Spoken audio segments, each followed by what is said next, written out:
Kemajuan teknologi di bidang kedokteran dalam beberapa tahun terakhir mencakup komputer yang dapat menganalisis hasil tes untuk mengidentifikasi sel prakanker yang terlalu kecil untuk dilihat oleh seseorang. Terdapat juga peralatan implan yang meningkatkan fungsi organ pada saat ini, seperti implan koklea yang dapat memulihkan pendengaran, serta monitor elektronik yang mendeteksi kondisi medis yang berpotensi berbahaya, serta kamera digital ukuran pil yang dapat ditelan untuk memotret saluran pencernaan pasien.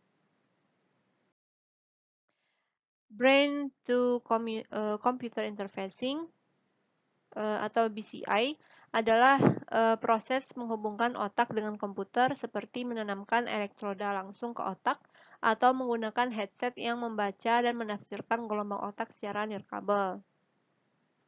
Aplikasi medis BCI ini seperti menggunakannya untuk pemulihan fungsionalitas yang hilang atau memfasilitasi komunikasi individu dengan disabilitas parah sedang dalam pengembangan. Misalnya, individu yang lumpuh parah dapat menggunakan BCI untuk menggerakkan mouse, mengkliknya untuk mengetikkan teks, dan melakukan tugas terkait komputer lainnya hanya dengan menggunakan pikirannya.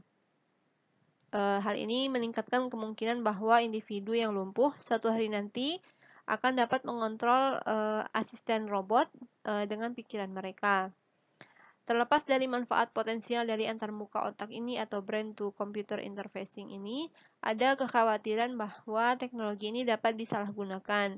Ahli etika medis saat ini bekerja untuk menetapkan standar dan kriteria untuk memastikan bahwa perangkat implan otak ini memungkinkan dapat digunakan dan pasien memiliki kendali terhadap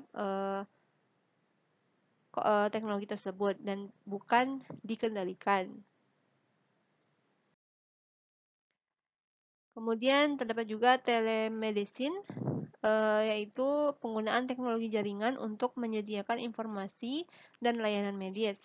Pada saat yang paling sederhana, ini mencakup situs web yang dapat diakses oleh pasien untuk menghubungi dokter, membuat janji ketemu dokter, melihat hasil lab, dan masih banyak lainnya.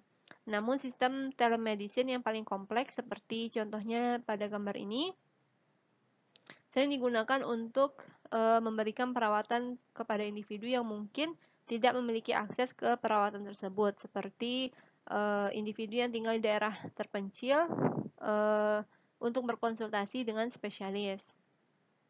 Misalnya, dokter dapat menggunakan robot video conference untuk berkomunikasi dari jarak jauh dengan dokter lain atau dengan pasien yang dirawat di rumah sakit lain. Dokter juga dapat menggunakan telemedicine untuk melakukan diagnosis jarak jauh terhadap pasien. Misalnya petugas kesehatan di lokasi pedesaan, fasilitas penitipan anak, atau lokasi lain yang dapat menggunakan kamera video, stetoskop elektronik, dan perangkat lain untuk mengirimkan gambar dan statistik vital pasien ke dokter yang berlokasi di fasilitas medis.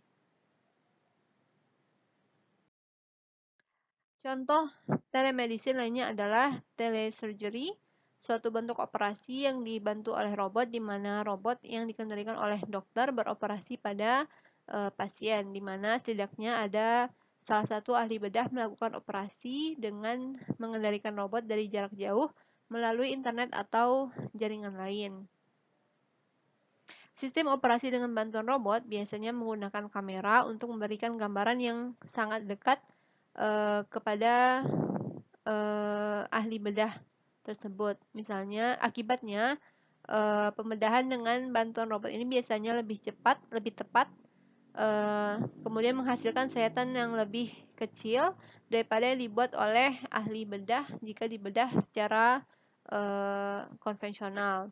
Kemudian memungkinkan pembedahan yang kurang invasif, misalnya tidak harus membuka tulang rusuk untuk mengakses jantung dan mengakibatkan lebih sedikit rasa sakit pada pasien, serta waktu pemulihannya lebih cepat dan potensi komplikasi yang lebih sedikit.